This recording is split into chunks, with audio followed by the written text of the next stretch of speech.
وانا صغير كان في ناس كبار يضربوني. يا ضنايا.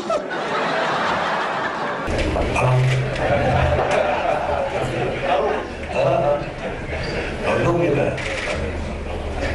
بكره اكبر بره.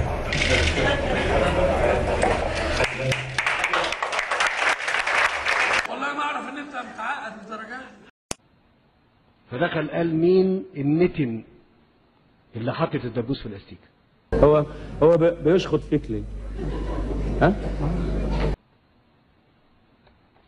المكتب مكتبي والاستيكه استيكتي، وانا بأدي شغل وهو بيتجاوز معايا لان انت اللي مهزأ.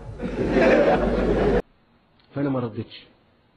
فقال مين النتن اللي حاطط الاستيكه، اللي حاطط الدبوس في الاستيكه؟ اصل انت اللي اخدته على كده. فقلت له انا يا فندم. قال لي تبقى انت ظابط كذا. وبعدين عيب يعني، مش شايف منك انت عسكري وهو ظابط يقوم يديك على قفاك؟ وانت قفاك هيستحمل مين ولا مين يعني؟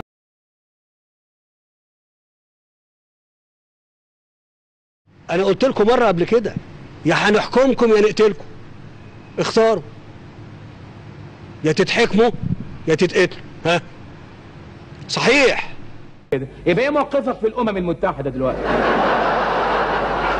تعرض قضيتك ازاي على دول عدم اللي ما حاش له دعوه بالتاني خالص؟